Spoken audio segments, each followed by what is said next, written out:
bonjour. Vous êtes apprenti à Liman Villers-le-Bel. Dans quelle activité? Moi, je suis en pâtisserie au CFA de Villers-le-Bel et là, je suis en mention complémentaire, spécialité chocolaterie, glacerie, confiserie. Alors, qu'est-ce qui vous a permis de choisir cette activité? Parce que, bon, jusqu'à maintenant, ou il n'y a pas encore très longtemps, on l'a dédié plutôt à des garçons. Et qu'est-ce qui vous a amené là? Ce qui m'a emmené en pâtisserie à la base, c'est une tradition familiale, parce que mon père était pâtissier, son père aussi, son grand-père aussi.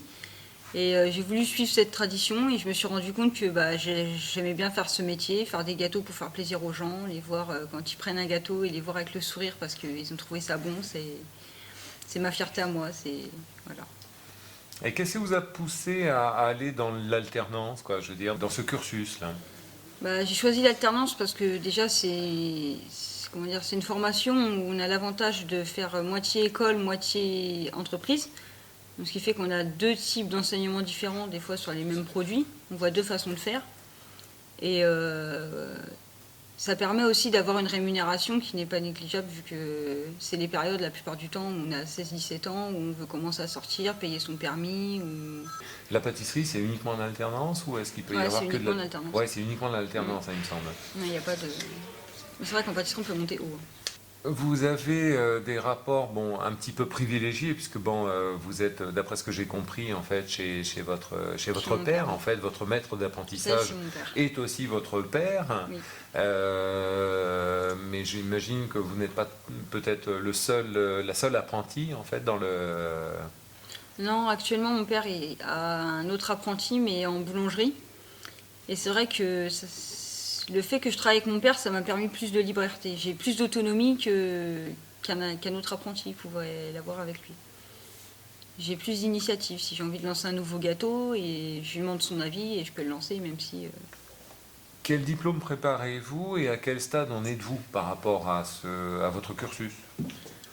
Donc moi, actuellement, je prépare une mention complémentaire en pâtisserie. Donc c'est ça se déroule en une année. Et c'est une spécialisation, comme je le disais tout à l'heure, en confiserie, chocolaterie, glacerie, suite à l'obtention d'un CAP. Il faut impérativement l'obtention du CAP pâtisserie pour accéder à cette mention. Et l'avantage, c'est qu'après, on peut continuer sur des bacs pro, des BTM, des brevets de maîtrise, et après, avec le brevet de maîtrise, on peut éventuellement devenir professeur de pâtisserie ou faire les plus grands concours comme meilleur ouvrier de France. Voilà. Merci de nous avoir consacré un petit peu de temps et puis bonne chance comme tous vos consoeurs, confrères, bonne chance pour la suite et un grand succès dans votre activité. Merci beaucoup. Nous les faisons tourner alternativement en cuisine et en salle de façon à ce qu'ils découvrent les deux métiers. J'ai pour habitude de dire effectivement que la formation par alternance, c'est la voie de formation par excellence. De mémoire, ils ont presque tous eu leur examen, donc on est très fiers d'eux.